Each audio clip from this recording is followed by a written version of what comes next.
सुंदर ते ध्यान उभे विटेवरी सुंदर ते ध्यान उभे विटेवरी कर कटेवरी देवनिया कर कटेवरी देवनिया सुंदर ध्यान उभे विटेवरी सुंदर ते ध्यान उभे विटेवरी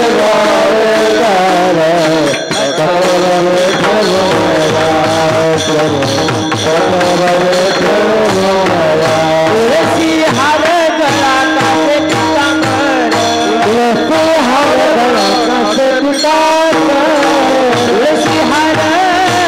कासे पीतांबर तुलसी हर गला कासे पीतांबर तुलसी हर गला कासे पीतांबर तुलसी हर गला कासे पीतांबर तुलसी हर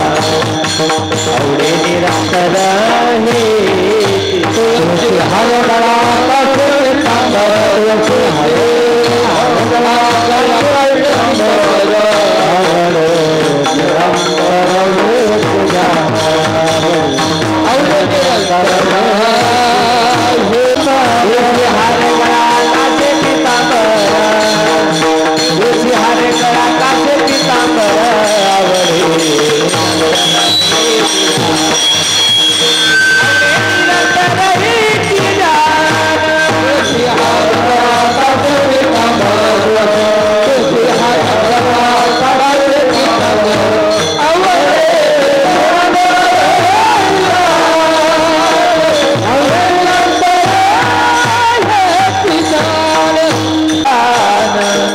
आवडे निरंतर आवडे निरंतर तुलसी हर गला कासे पीतांबर तुलसी हर गला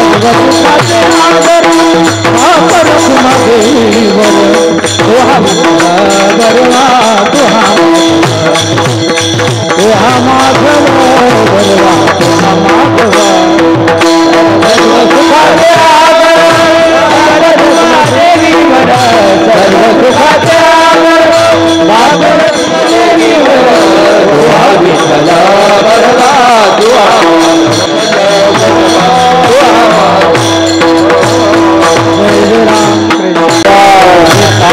पीतांबर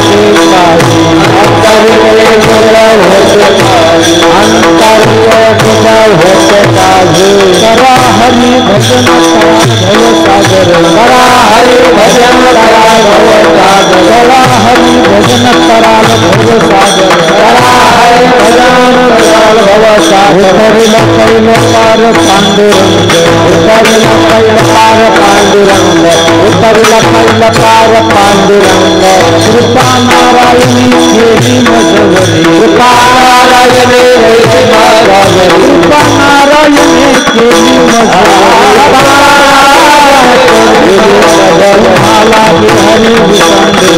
तुम्हाला हरी विसंदे तुम्हाला हरे विसंदे तुम्हाला हरे विसंदे करा हरी भजन कराल भव सागर हरि भय कराल भव सागर हरि भजन कराल भव सागर हरि भजन कराल भव सागर पहिला पार पांडुरंगा पहिला पार पांडुरंगा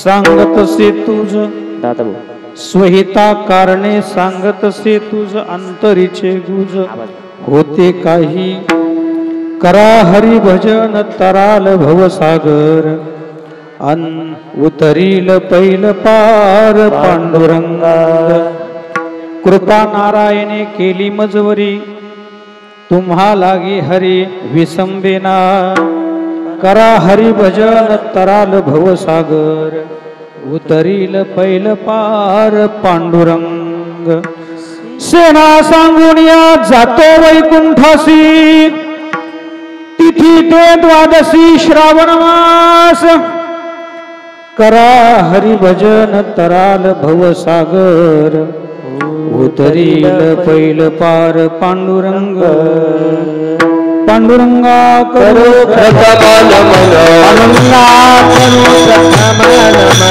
पांडुरंगा करो प्रथम नमन चरणा दत्तांतिया चरण संलासिया चरण संलासिया बच्चा कृपादाने कथे काविकारो बाबाजी सद्गुरु बाबाजी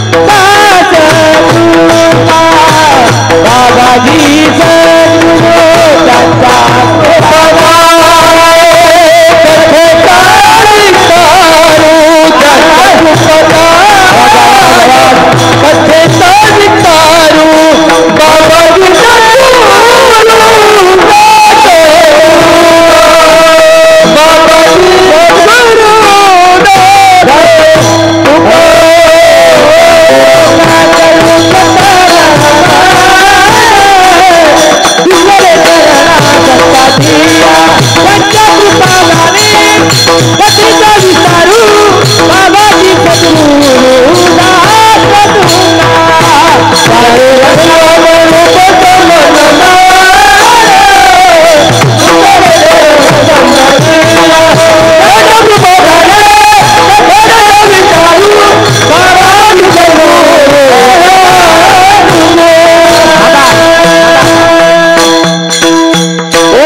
ज्ञानेश्वरा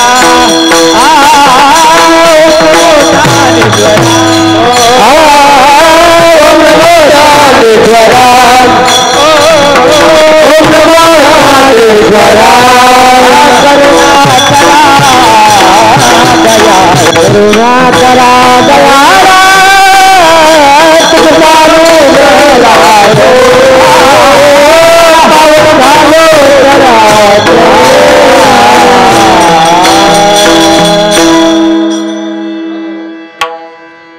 पांडुरंगा करू प्रथम दुसरे चरण संतांच्या त्यांच्या कृपादाने कथेचा विस्तारू बाबाजी सद्गुरु दास तुका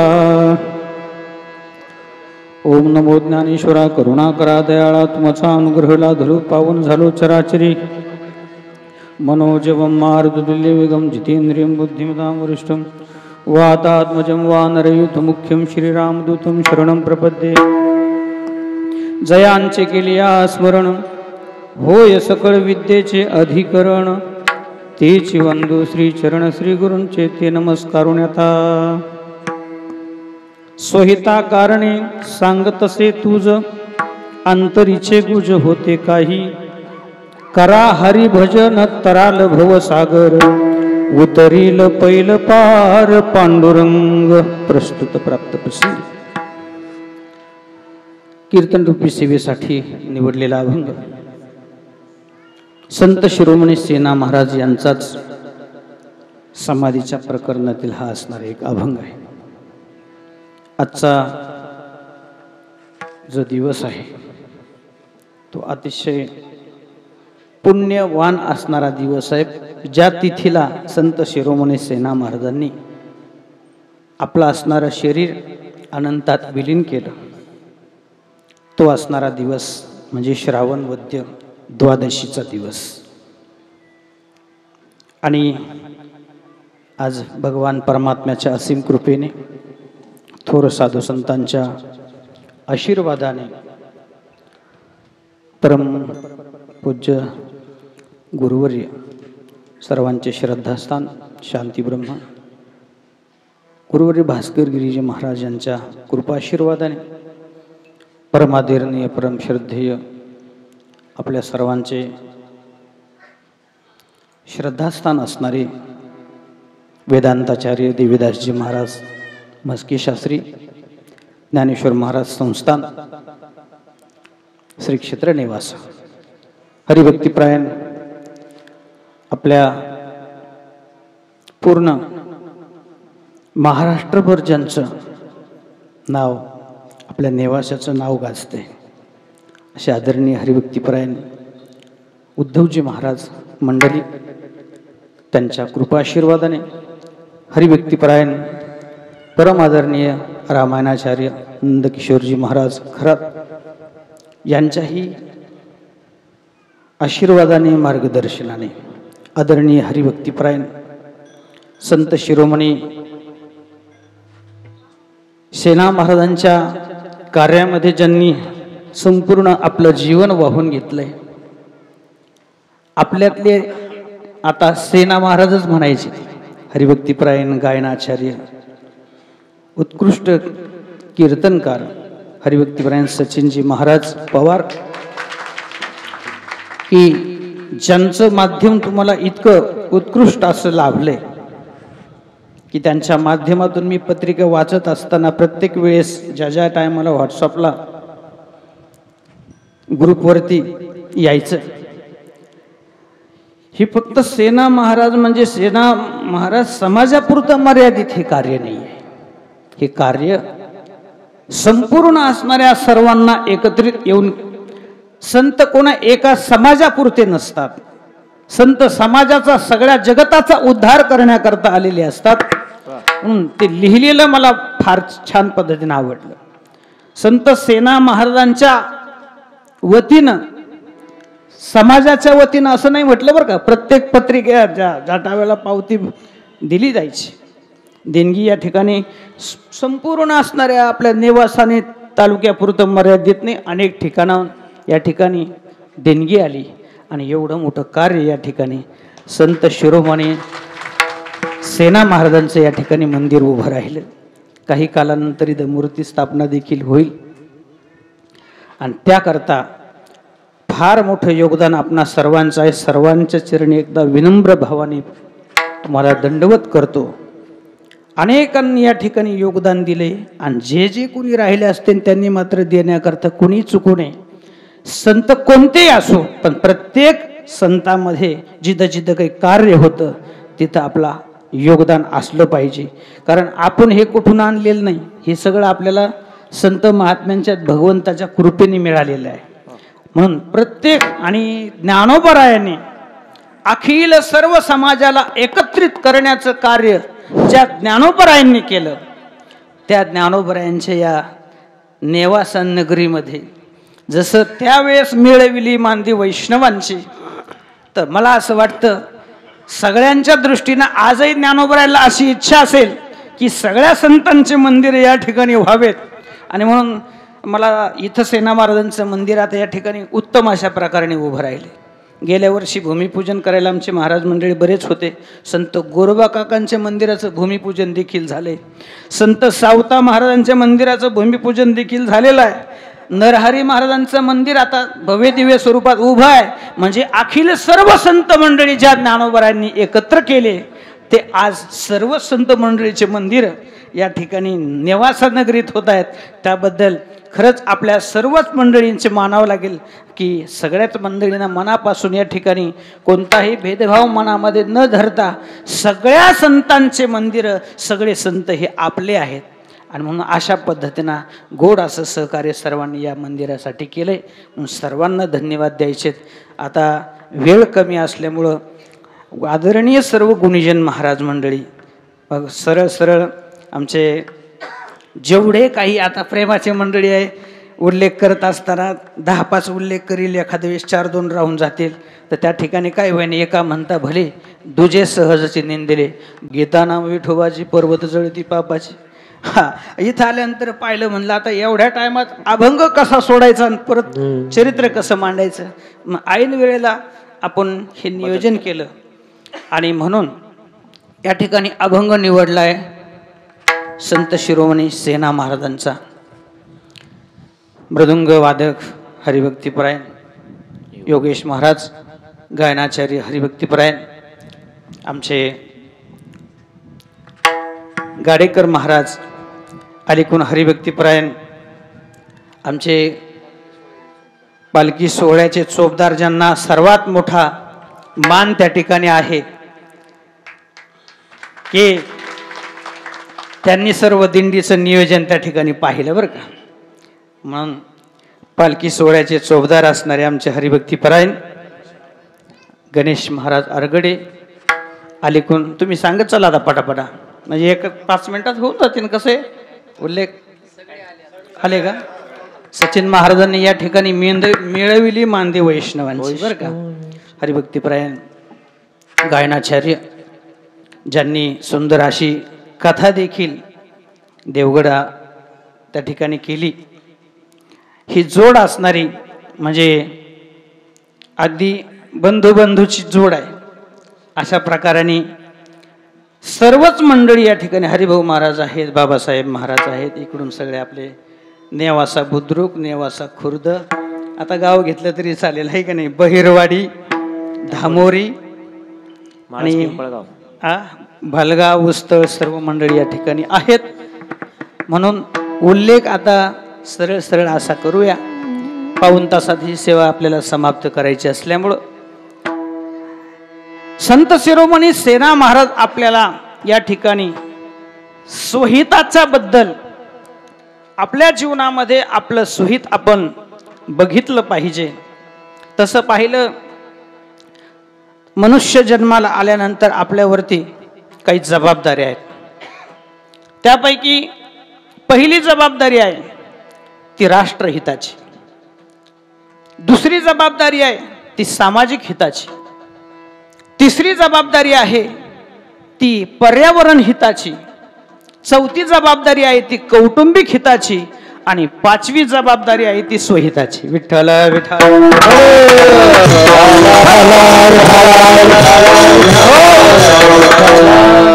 मानवी जन्माला आपण आलोय तर आपल्यावरती पहिली जबाबदारी आहे राष्ट्रहिताची.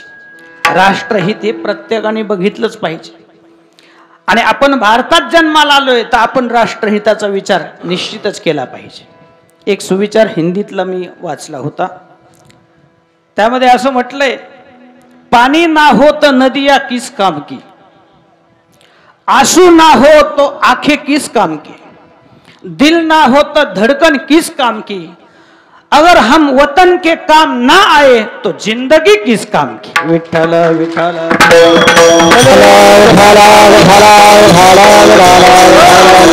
आणि म्हणून राष्ट्रहिताचा विचार आपल्या जीवनामध्ये, मनामध्ये निश्चित असला पाहिजे. ही एक भक्तीच आहे.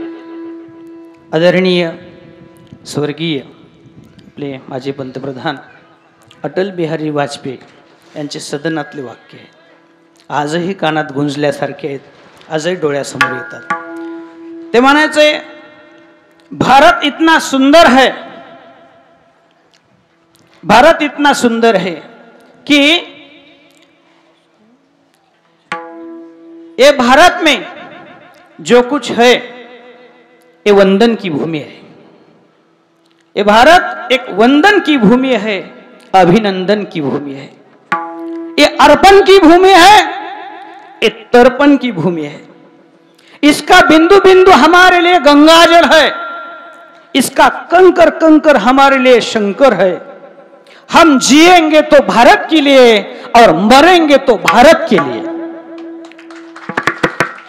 त्याच्या पुढे ते म्हणायचे, और मरने के बाद भी गंगा जल में बहते हुए हमारे अस्थियों को यदि कोई कान लगाकर सुनेगा तो एक ही आवाज आएगी, भारत माता की जय. हे त्यांचं वाक्य असायचं. केवढं राष्ट्राबद्दल प्रेम आहे. आणि अशा पद्धतीनं जीवनामध्ये राष्ट्रहिताच्या बद्दल प्रत्येकाने आपण सुद्धा जागृत राहणं हे आपलं कर्तव्य आहे. विठ्ठल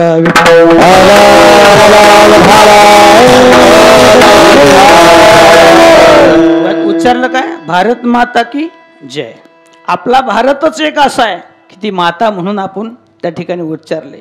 इंग्लंड माता नाही, अमेरिका माता नाही, फ्रान्स माता नाही, जपान माता नाही, तिथं माता म्हणता येत नाही. पण आपल्या भारताच्या बाबतीत, कारण भारत एवढा श्रेष्ठ आहे, आपल्या भारतात जे आहे ते जगात कुठंच नाही, जगात कुठंच नाही, ते आपल्या भारतात आहे. म्हणून एक असा राजा आहे की त्याने सर्व जगत जिंकलं होतं. काय नाव? सिकंदर. त्या सिकंदरने जगत जिंकलं, पूर्ण जग जिंकलं होतं, जग. सिकंदराचे गुरु कोण? सॉक्रेटिस. आणि सॉक्रेटिसचे 3 शिष्य आहेत, प्लेटो, अरस्तू आणि सिकंदर. 2 असणारे बुद्धिमान आहेत, तर एक असणारा जगत विजेता आहे. त्याने जेव्हा सर्व संपूर्ण जग जिंकलं आणि भारत जिंकण्याकरता निघाला, तेव्हा गुरुदेवाकडे गेला. गुरुदेवा, मी भारत जिंकण्याकरता चाललोय, तेव्हा भारतातून तुमच्याकरता काय आणू? तेव्हा सॉक्रेटिस म्हणतोय, तू भारत जिंकण्याकरता चाललाय ना, तर माझ्याकरता काही गोष्टी घेऊन ये. 6 गोष्टी सांगितल्यात. कहा सुकरात ने राजन विजय जब हिंद पर पाना, कहा सुकरात ने राजन विजय जब हिंद पर पाना, हमारे वास्ते भारत से एक ज्ञानी गुरु लाना. हमारे वास्ते लाना प्रभु भारत से एक गीता. नृपति तुम भूल मत जाना, कहानी राम और सीता. किती झाल्या? 3 गोष्टी. हमारे वास्ते राजन तुम गंगा जल भी ले आना, जिसे पी पी कर ऋषियों ने गहरे तत्व को छाना. हमारे वास्ते राजन कमल बंशी भी ले आना, बजाकर हम भी देखेंगे कैसा सूर है मस्ताना. एवढा भारत श्रेष्ठ आहे की त्याने सांगितलं, भारतातून माझ्याकरता 6 गोष्टी घेऊन ये. कोणत्या कोणत्या? ज्ञानी गुरु 2, गीता 3, रामायण 4, गंगाजल 5, कमल आणि 6 बासुरी. आपला भारत एवढा श्रेष्ठ आहे. एक बोलू का, इतर असणारे देश आहेत ते भोग प्रधान आहे, पण आपला भारत हा त्याग प्रधान देश आहे. विठ्ठल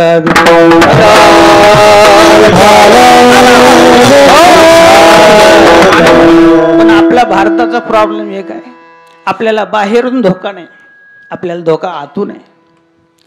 एक म्हण आहे ना, बाहेरच्या पेक्षा जवळचीच माणसं आपल्याला काय करत असतात. छत्रपती संभाजी महाराजांचं उदाहरण आपल्या डोळ्यासमोर आहे. आपलेच माणसं आपल्याला कारणीभूत ठरत असतात. म्हणून मी एक दृष्टांत असा विनोदाचा ऐकला होता. 7 असणारे डोंगर होते, त्याच्यात सगळ्यात उंच एक डोंगर होता. त्याच्यावरती एक सिंहासन ठेवलं होतं. आणि एक कुत्रा आणि एक गाढव दोघांची पैंज लागली. त्यांनी पैंज लावली, म्हटले जो सर्वात अगोदर तिथे जाऊन पोहोचेल आणि त्या सिंहासनावर बसेल तो या 7 नगरीचा राजा होईल. गाढव म्हणलं काही असो, मी तुझ्या बरोबर पैंज लावणार कुत्र्याबरोबर. कुत्रा म्हणला अरे मी तुला नाही ऐकणार, कशा करता उगा विनाकारण बरगड्यात आणि तो विनाकारण डोकं लावतो म्हणूनच तुला लोक गाढव म्हणतात. ते म्हणे काही असो, जिंकू नाही तर नाही जिंकू, पण मी तुझ्याबरोबर पैंज लावणार. कुत्र्याला आत्मविश्वास होता. कुत्रे म्हणलं आपण पोहोचणार म्हणजे पोहोचणार, याला जरा जाऊ दे 2-3 गावं पुढं. 2-3 गावं पुढे गेले का आपण असा काही निघू की याला मागं टाकून सिंहासन गाठू. कुत्र्याला आत्मविश्वास होता म्हणून गाढव आपलं त्याच्या पद्धतीनं निघाल. त्याने 2-3 गावं पुढे गेलेलं पाहिल्यानंतर कुत्रा निघाला आणि कुत्र्याने जी पळायला सुरुवात केली, पहिल्या गावात आल्याबरोबर प्रॉब्लेम तयार झाला. काय भावकी आली. भावकी कशाला म्हणतात? वैकुंठवासी जगन्नाथ अण्णा पवार म्हणायचे, जिच्याशिवाय जगता येत नाही आणि जी नीट जगू देत नाही तिला भावकी म्हणायची.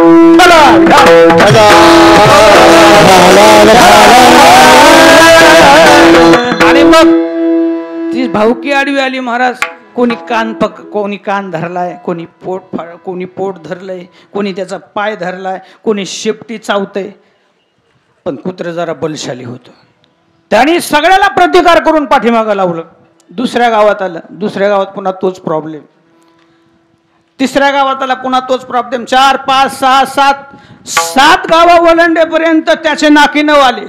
कुत्र रक्तभंबा झालं आणि प्रतिकार करून कसं तरी ते सिंहासनापर्यंत जाऊन पाहिलं तर तिथं याच्या अगोदर गाढव बसलं नाही, लोळत होतं चांगलं. गाढव लोळत असतं. आणि मग कुत्र्याने पाहिलं, शरीराकडे पाहिलं, सगळ्या अंगाला सगळ्या जखमा झालेल्या आहेत, रक्त अंगातून येतंय. आणि ते सिंहासनावर पाहिल्यानंतर कुत्र्याच्या डोळ्यातून अश्रू यायला लागले. कुत्र रडायला लागलं. कुत्र म्हटले या माझ्या भावकीनं जर मला अडवलं नसतं तर मी आज या सिंहासनावर असतो. आता आपण किती ताकदवान असलो तर शेवटी आपल्याला कुणाच्या हाताखाली राहावं लागणार आहे? कुणाच्या? मी हे कुत्र्याचं गाढवाचं सांगतोय बरं का.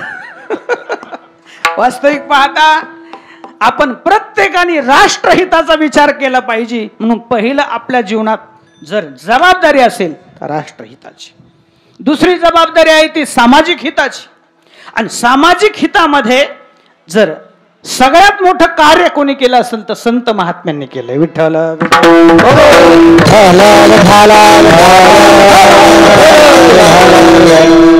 संत महात्म्यामध्ये सगळ्यात जर तळागाळ्यातला सगळ्या मंडळीला एकत्र केलं असेल तर माझ्या ज्ञानोबरायांनी मिळविली मांदी वैष्णवांची, जयाने घातली मुक्तीची गंवादी, मिळविली मांदी वैष्णवांची. थोडा आवाज वाढव.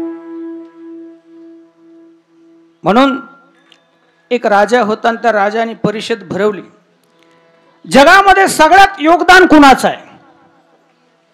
अनेक मंडळी आली, काही धनिक श्रीमंत मंडळी आली, दानशूर, ते म्हटले आमचं योगदान आहे. काही वैद्य आले, डॉक्टर आले, ते म्हणले आमचं योगदान आहे. अनेक वेगवेगळ्या क्षेत्रातले मंडळी आले, आमचं योगदान आहे, आमचं योगदान आहे. राजावर काही परिणाम झाला नाही. नंतर एक वयोवृद्ध शिक्षक आले. त्यांनी सांगितलं राजे साहेब, मी माझ्या जीवनामध्ये शिकवण्याचं काम करतो.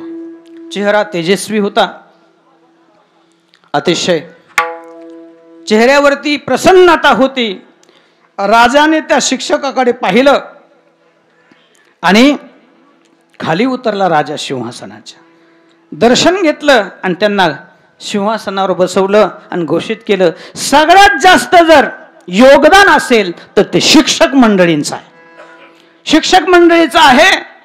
आणि खऱ्या अर्थाने जर आपल्याला सगळ्यांना सुशिक्षित सुसंस्कारित करण्याचं काम करत असेल ते संत महात्मे. शिक्षक तर आहेत पण खरे शिक्षक कोण आहेत?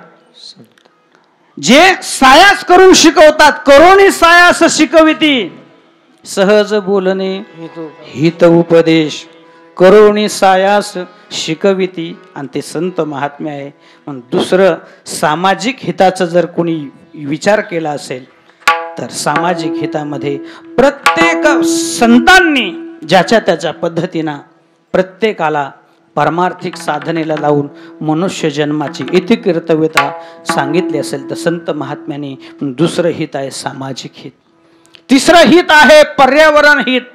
आज पर्यावरण हिताचा जर आपण प्रत्येकाने विचार केला नाही तर एक दिवस असं येईन जसं आजही दिल्लीत काही शहरामध्ये ऑक्सिजन विकत घेण्याची पाळी आहे. आज आपला भाग एकदम चांगल्या पद्धतीने निसर्गरम्य आहे. इकडे आल्यानंतर कोणाला समाधान वाटतं का?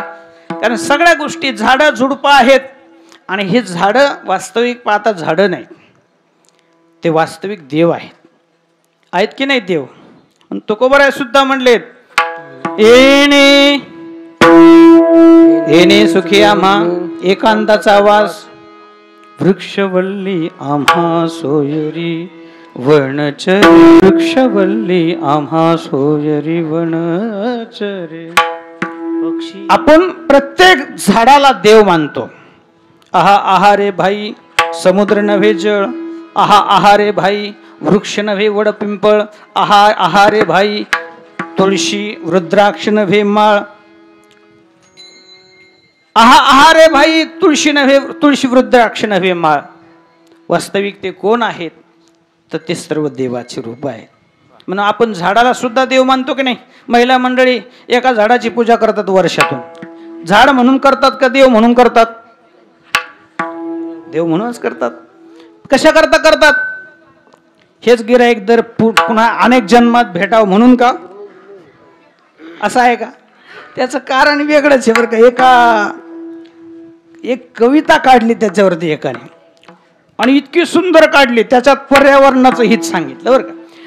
त्या कवितेचं शीर्षक आहे, वड म्हणाला बाई तुला दोन्ही हात जोडले. एक बाई लगबगीनं पूजेसाठी आली, भक्तिभावानं वडाला चक्रा मारू लागली. वड देवा पूजा पदरात घे, जन्मजन्मी पुन्हा मला हाच पती दे. आश्चर्याने वडाने विचारलं, हाच पती पाहिजे? काही म्हण बाई, तुला खरंच मानलं पाहिजे. काय करणार वड दादा? खूप विचार केला, पण हाच पती राहू दे म्हणून आतून आवाज आला. हाच पती राहू दे म्हणून आतून आवाज आला. वड म्हणाला, एवढं अवगुणी असून सुद्धा याचीच निवड केली, म्हणून माय मला तुझी फारच दया आली. वड देवा तसं काही नाही. असं नाही की आमचं बिलकुलच पटत नाही. दुसरा नवरा मागायचा मीही विचार केला, पण कल्पनेनेच माझा जीव का सावीस झाला. जास्तच बिलिंदर निघाल्यावर मग काय करायचं? हाय याच्यापेक्षा अजून जर पुढची पायरी असल्यावर मग काय करावं? ते म्हणले, जास्तच बिलिंदर निघाल्यावर मग काय करायचं? म्हणून म्हटलं याच्यासाठीच वडाभोवती फिरायचं. देवा तुम्हाला तर माहितीये मी काय कमी नाही. काय म्हणते ती? देवा तुम्हाला तर माहितीये मी काय कमी नाही. बिचाऱ्याच्या डोक्याला केस सुद्धा ठेवला नाही. अधून मधून गुरगुर करत, पण मी थोडंच ऐकते. या कानाने ऐकून त्या कानाने सोडून देते. माझी आई मला म्हणाली नवरा बदलायचं नाही. काय म्हणाली? म्हणजे हा आतला आवाज कुठला होता लक्षात आलं का तुमच्या? माझी आई मला म्हणाली नवरा बदलायचा नाही. एवढा बावळट माणूस तुला कुठंच मिळणार नाही. वयोवृद्ध वडाने गडगडाटी हास्य केले, आणि वड म्हणाला बाई तुला दोन्ही हात जोडले. त्याचं शीर्षक फार महत्वाचं. मी मुद्दा याच्याकरता मांडला. वड म्हणला हा विनोद सोडून दे बाई, हे संवाद सोड, पण माझी तुला एक विनंती आहे. न विसरता दरवर्षी पूजेसाठी येत जा. न विसरता दरवर्षी पूजेसाठी येत जा, आणि झाडांसाठी आयुष्यातला थोडा वेळ देत जा. झाडांसाठी आयुष्यातला थोडा वेळ देत जा. याला म्हणायचं पर्यावरणाचं हित. विठ्ठल विठ्ठल.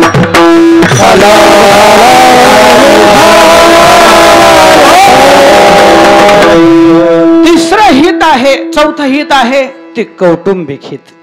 कौटुंबिक हिताचा प्रत्येकाने विचार केला पाहिजे. बरं का केला पाहिजे? कारण माता माऊल्या आपल्या करता त्यांचं सर्वस्व सोडून येतात. कुणाच्या जीवावर येतात? कुणाच्या जीवावर येतात? केवळ पतीच्या जीवावर येत असतात, पतीच्या.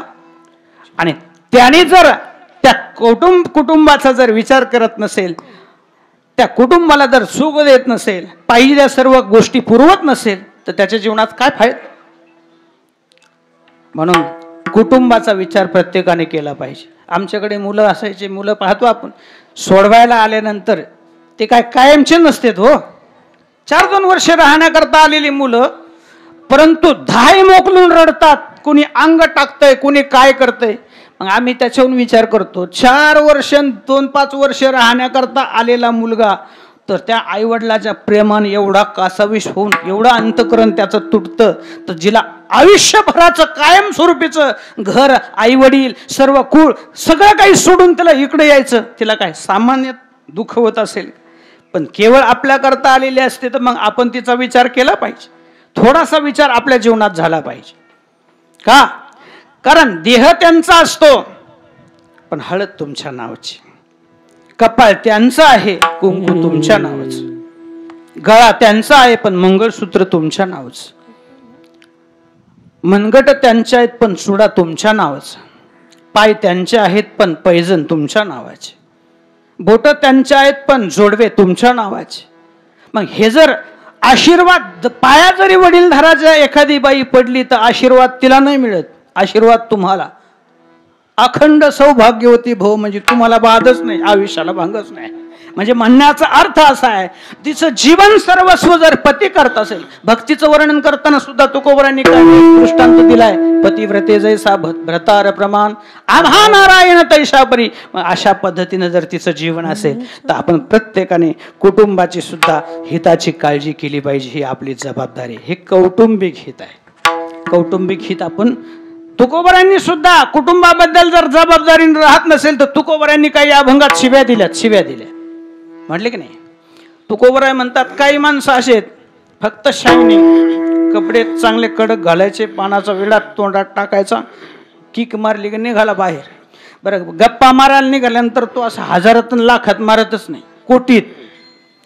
त्याचा व्यवहार असा भारतापुरता महाराष्ट्रापुरतं चालतच नाही. अमेरिका, जपान, फ्रान्स, इंग्लंड गप्पा असल्या मारतो.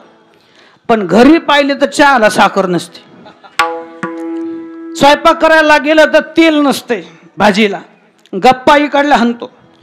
तुकोबराय म्हणतात, घरी रांडा पोरे मरती उपवासी, आणि सांगे लोकापाशी थोर. पण जर आलेच तुझ्या घरी ते बघण्या करता, तर काळ तोंडा तू काय दाखवशील त्यांना. तुकोबरांनी शब्द उच्चारला, काळ तोंडा.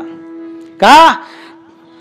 संत महात्मे सांगतात, आपल्यावरती ती जबाबदारी आहे. कौटुंबिक हित सुद्धा आपण जपलं पाहिजे. हे 4थं हित आहे, कौटुंबिक हित. आणि 5वं सगळ्यात महत्वाचं हित आहे, ते म्हणजे आपल्या स्वहिताचा विचार आपण केला पाहिजे. विठ्ठल विठ्ठल.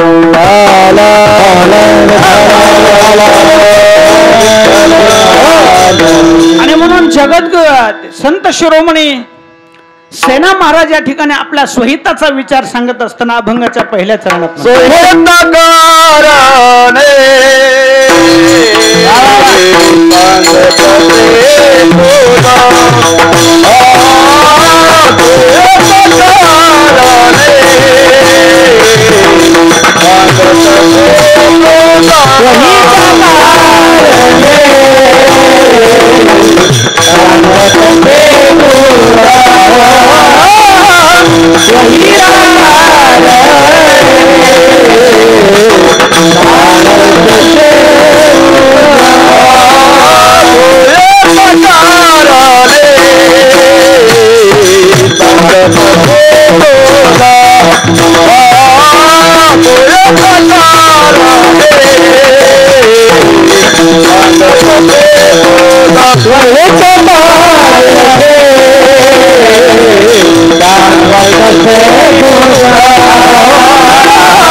तळाशातले गुणजन मंडळी आहेत, सुज्ञ आहेत, त्यांना माहिती आहे आता 15 मिनिटं राहिले, आपलं मागचं घ्या. लक्ष्मण महाराज अंदाज जाणला. अभंगाच्या पहिल्या चरणात संत शिरोमणी सेना महाराज म्हणतात, स्वहिता कारणे सांगतसे तुझ, अंतरीचे गुज होते काही. जीवनामध्ये आपलं स्वहित आपण प्रत्येकाने बघितलं पाहिजे. आणि ते स्वहित मायबापाला कळत नाही, ते संतांना कळतं. आपलं खरं हित आईवडिलाला नाही कळत. आईवडिलाला एकच हित कळत असतं, लवकर लहानचा मोठा व्हा. आशीर्वाद देतानाच काय लवकर म्हातारा हो बाबा. मग त्यांचा आशीर्वाद कशाच्या पद्धतीने असतो की त्याने लवकर मोठं व्हावं, त्याचं लवकर लग्न व्हावं, दोनाचे 4 व्हावं, वेल मंडपाला जावं, याच्या पलीकडे दुसरं हित नाही. हित नाही ठावे जननी जनक. आणि खरं हित, खरं स्वहित हे साधू संतांना माहीत असतं. सेना महाराज म्हणतात, आपले स्वहित, आपलं स्वहित कशात आहे, तर ते कशामध्ये आहे, भजनामध्ये आहे. हित ते करावे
करावे देवाचे चिंतन, करुणिया मन एकविध.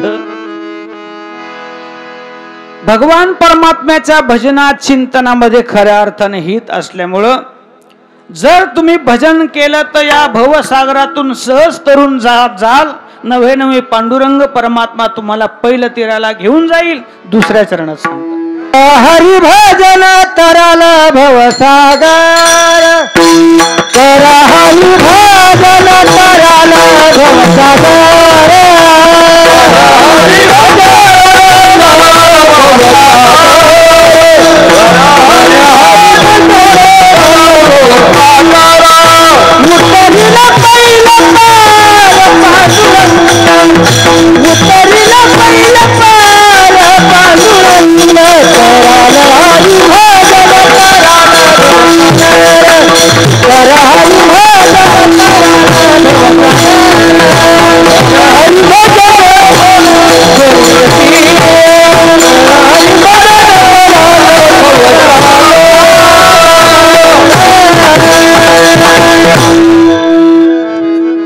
करा हरी भजन तराल भवसागर, उतरील पैल पार पांडुरंग.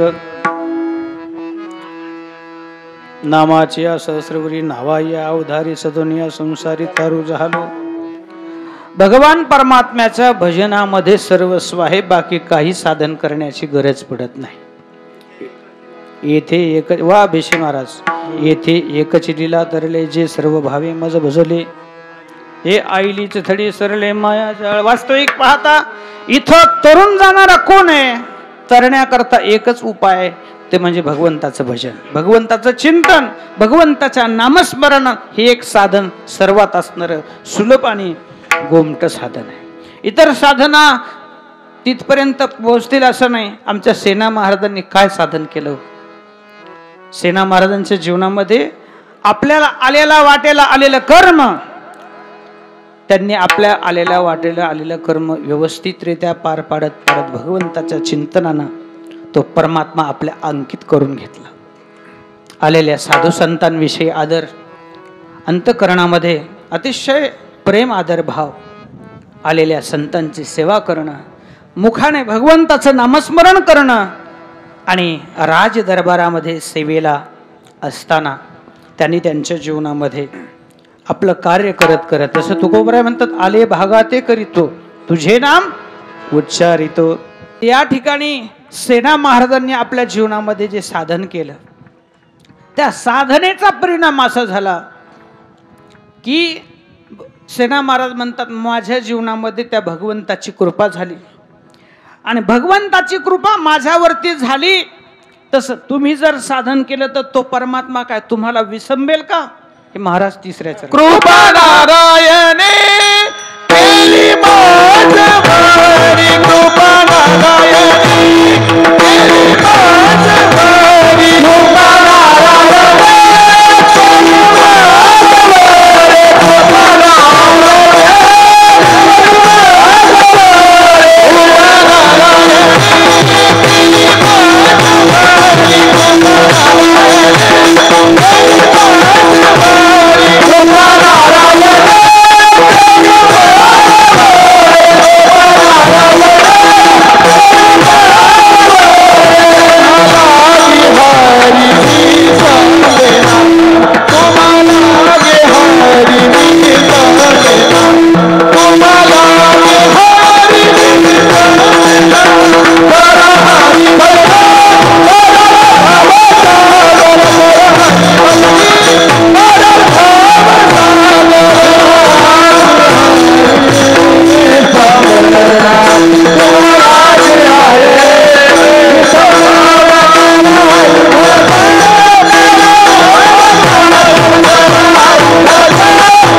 कृपा नारायणी केली मजवरी, तुम्हासी हरी विसंबेना. माझ्यावर जशी कृपा केली, तुम्ही जर हे साधन अतिशय श्रद्धायुक्त अंतकरणे भगवत नामचिंतन हे साधन केलं तर तुम्हाला भगवान परमात्मा विसंबेल का? नाही विसंबत. की ज्याने ज्याने अंतकरणापासून त्याला टाहो फोडून हाक मारली ना, परमात्मा त्याला कधीच विसंबला नाही. वास्तविक पाहता मग त्याला त्याचं वाहन देखील कमी पडतं, त्याची गती कमी पडते. त्वरा झाली गरुडा टाकीले मागे. नामचिंतनाने असा कोण तरला नाही म्हणून तुम्ही सांगता. नामे तरिला नाही कोण, ऐसा द्यावा निवडून. आपल्या जीवनात कितीही पाप असेल, सेना महाराजांचा अभंग आहे, घेता नाम विठोबाचे, घेता नाम, घेता नाम, घेता नाम विठोबाचे, पर्वत चढती पर्वत चढती पापाचे, पर्वत चढती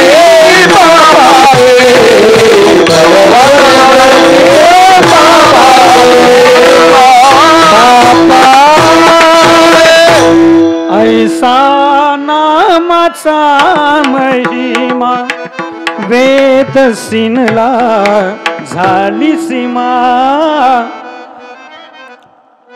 वेद देखील सीमित होतो, त्याची सीमा कुठपर्यंत येते? वेदानंत बोलला अर्थही तुलाची साधीला, विठोबाशी शरण जावे निजनिष्ठे नाम गावे. याच्या पलीकडे पुढं तिथंच थांबतो तो. वेद सिनला झाली सीमा. दुसऱ्या एका अभंगात महाराज म्हणतात, नाम घेता हो भगवंताचे पाश, नाम घेता भगवंताचे पाश तुटती भवाचे वा नाम घेता हो भगवंताचे. कोणाकोणाचा सगळ्यांचा उल्लेख आलाय. गणिका दुराचारी गणिका दुराचारी नामे तारिली अहिल्या नारी जे जे नामी रत झाले ते ते केशवे तारिले. जे जे नामी रत झाले ते ते केशवे तारिले. नाम घेता हो भगवंता. यामध्ये सगळीच असणारी यादी आहे, अनेकांची आहे. नामे गजेंद्र तारीला तोही मोक्ष पदाशी नेला. नाम घेतसे पांचाळी उभा बाप वनमाळी. मग सांगा, हेच एक साधन असं आहे की या साधनाने कोण तरला नाही. मग तुमच्या करता भगवान परमात्मा काय विसंबेल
का?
तिथी ते द्वादशी श्रावण मास. पुंडलिक वरदा हरी विठ्ठल श्री ज्ञानदेव तुकाराम संत शिरोमणी सेना महाराज की जय. बारकुमार जय जय बारकुमार जय बारकुमार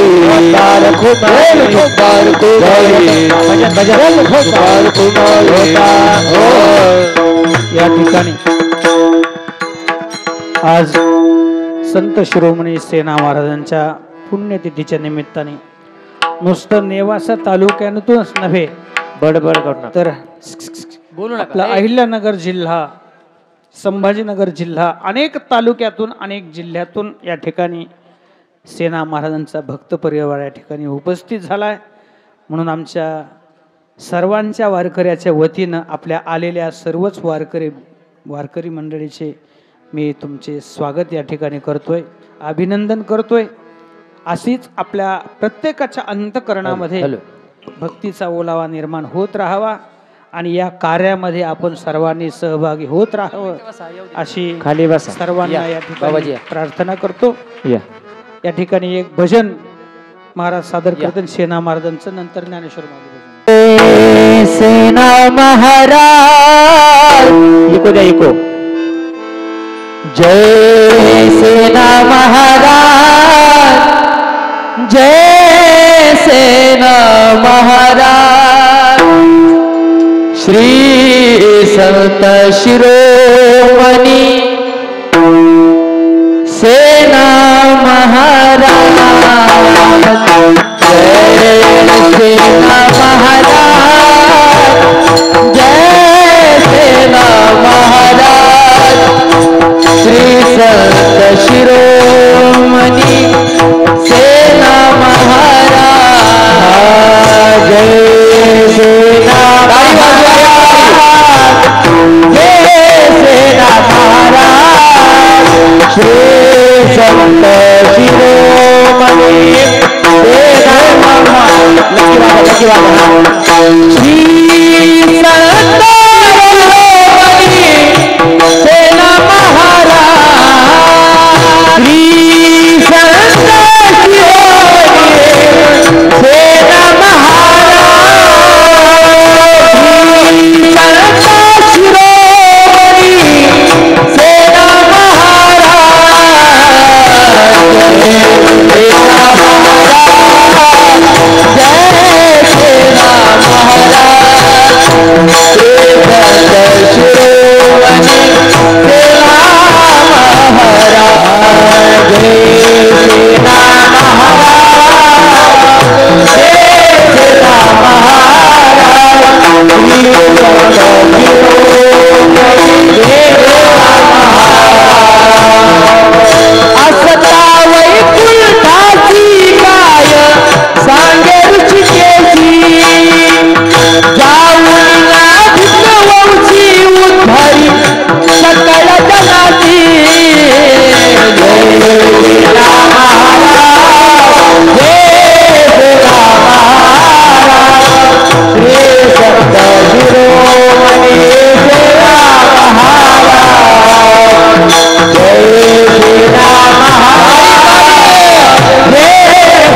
संत शिरोमणी सेना महाराज.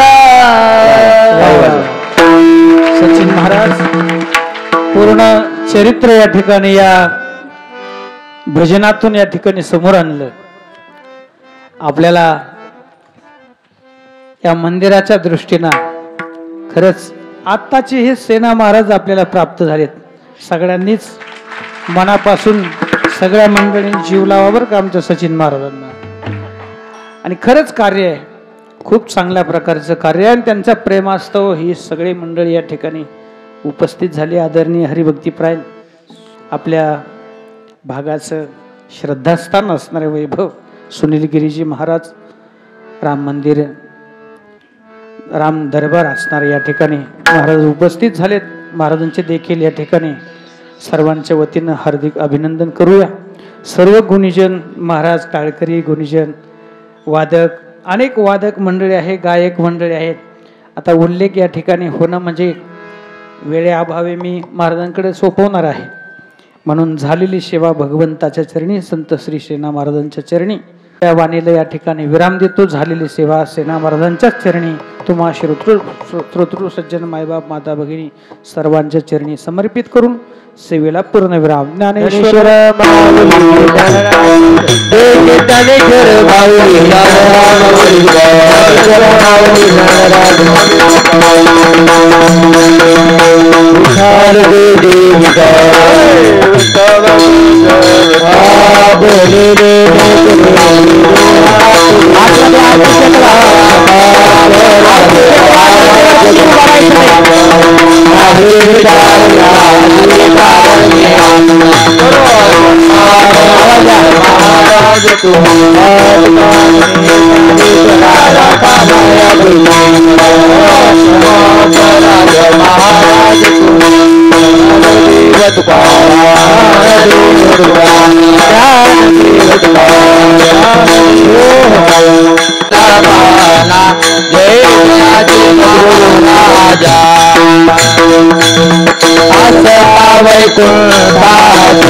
संगती ऋषी केली जन्मोनी नागवशी उतरी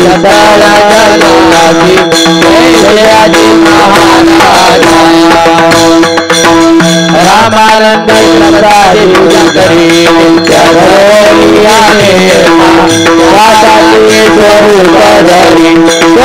पंढरी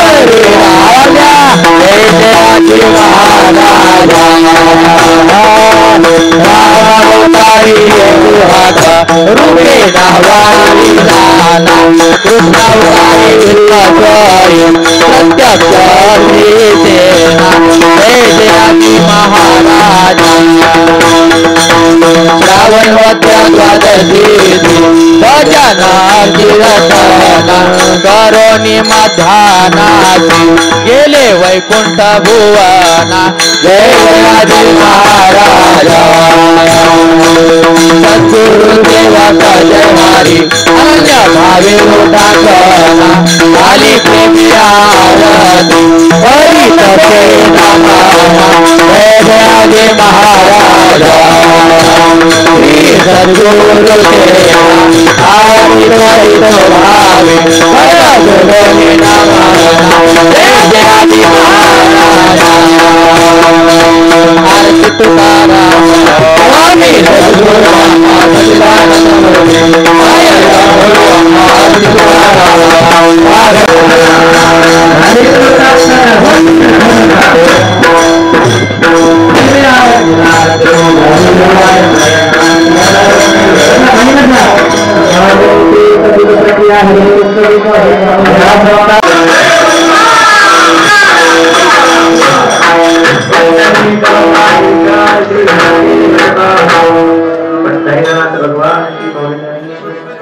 श्री संत ज्ञानेश्वर महाराज संस्थान या संस्थांची जी नाळ जोडली गेली, मग पंढरीची वारी असेल आणि त्या पंढरीच्या वारीच्या माध्यमातून किंबहुना श्री संत ज्ञानेश्वर महाराज मंदिर पैसखाम संस्थान या ठिकाणी जी सेवा घडली त्या सेवेच्या माध्यमातूनच आज या ठिकाणी आपण सर्वांच्या हातून हे कार्य घडत आहे. श्री संत शिरोमणी सेना महाराजांचं हे भव्य दिव्य असणार मंदिर उभं राहते जिथे की मंगलता दिव्यता आणि रम्यता आपल्याला आत्ताच त्या ठिकाणी भासायला लागलेली आहे. अजून तर सेना महाराज या ठिकाणी विराजमान व्हायचे. संत महंत यांच्या कृपा आशीर्वादानं हा एक दिवसीय कीर्तन महोत्सव या ठिकाणी पुण्यतिथी 16 साजरा झालेला आहे, संपन्न झालेला आहे. आणि तत्संबंधाने आजची कीर्तन सेवा भक्तिपरायण श्री गहिनीनाथजी महाराज आढाव यांची सुंदर अशी कीर्तन सेवा या ठिकाणी झालेली आहे. माझे झाले स्वहित तुम्हा सांगतो निश्चित सेना महाराजांचा गोड अभंग या ठिकाणी घेऊन त्यावरती सुंदर असं चिंतन आपल्याला दिलेलं आहे. प्रथमतः या ठिकाणी आदरणीय महाराजांचे आभार व्यक्त करतो आणि संत सेना महाराज भक्त मंडळाच्या वतीनं मंदिराच्या वतीनं या ठिकाणी छोटासा त्यांचा सन्मान होत आहे. त्या सन्मानाचा स्वीकार त्यांनी करावा अशी विनंती करतो. चला, महाराजांचा सत्कार या ठिकाणी होत आहे आणि त्यांचा सत्कार करणारे जे आहेत आदरणीय भैरवनाथ लक्ष्मण वाघमारे यांच्या हस्ते त्यांचा सन्मान होत आहे. त्या सन्मानाचा आदरणीय महाराजांनी स्वीकार करावा. अगदी 10च मिनिटं घेणार आहे. आता वेळ खूप झालेला आहे, मला माहिती आहे. पावसामुळे खूप आमची फजिती झाली, परंतु असाही अनुभव यायला पाहिजे. त्यातून माणसाला बरंच काही शिकायला मिळतं. कधी प्रतिकूल असेल, कधी अनुकूल असेल. अनुकूल प्रतिकूल हेच जीवन आहे का नाही? म्हणून प्रतिकूल झालं तर जास्त काही खेद मानून घ्यायचा नाही, अनुकूल झालं म्हणून काही जास्त हर्षवूनही जायचं नाही. म्हणून संताचीच कृपा आहे ही. आदरणीय महाराजांचा सन्मान होत आहे. सर्वांनी टाळ्याच्या गजरामध्ये त्यांचं स्वागत करायचं आहे. या कार्यक्रमाकरता मंदिराचं भूमिपूजन झालं. थोडा परिहार जास्त होईल, माफी मागून या ठिकाणी बोलतो. भूमिपूजन झालं, मंदिराचं काम सुरू झालं आणि मंदिराचं काम सुरू झाल्याच्या नंतर या ठिकाणी असणारे प्रवार संगम येथील बोरुडे परिवार आणि बोरुडे परिवारातील असणारे गणेश विलासराव बोरुडे आणि श्री मंगेश राजेंद्र बोरुडे या बोरुडे परिवारातील या बोरुडे परिवारावरती 1 वर्षापूर्वी असा आघात झाला महाराज. दोघही भाऊ गणेश आणि मंगेश या दोघाही भावंडाचे असणारा जो आधार असतो बाप, त्या दोघांचाही बाप त्या परिवारातून बाप गेल्याच्या नंतर काय दुःख होत असतं. जावे त्याच्या वंशा तेव्हा कळे त्यांचा आधार गेला असं वाटलं होतं. त्यांनी 11 वर्षाची पंगत स्वीकारली पुण्यतिथीच्या निमित्ताने. 11 वर्षाची पंगत स्वीकारून जे पाहिजे तो मेनू सांगा महाराज, काही हरकत नाही. मंडपही दिला. आज मंडपात बसता नाही आला आपल्याला. तो मंडपही त्यांच्या वतीनंच आहे. त्यांचं जे योगदान आहे ते खूप मोठं योगदान आहे. त्यांचाही या ठिकाणी मला असं वाटतं सन्मान करावा. आणि आदरणीय परमपूजनीय बाबाजींना विनंती करतो की या बोर्डे परिवारातील दोघांचाही आपण सन्मान करावा. या मंगेश भाऊ, गणेश भाऊ या. खूप मोठं योगदान आहे बरं का बाबा यांचं. आता हे सांगितलंच आहे. तदनंतर साऊंड सिस्टीमचं सौजन्य ज्यांचं आहे असे असणारे दादा भाऊ शेजूळ यांचंही सन्मान घ्या ना. हे सौजन्य आहे म्हणून सन्मान करायचं, बाकी काही नाही. सौजन्य लक्षात आलं ना तुमच्या. आणि मग त्यांचाही सत्कार होत आहे. त्यांचा सत्कार आदरणीय श्री भास्करराव वाघमारे यांच्या हस्ते होत आहे. त्याचा त्यांनी स्वीकार करावा.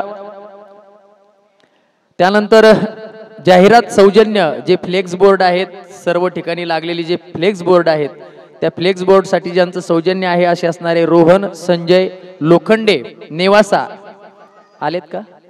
ठीक आहे. त्यांचंही या ठिकाणी आभार व्यक्त करूया.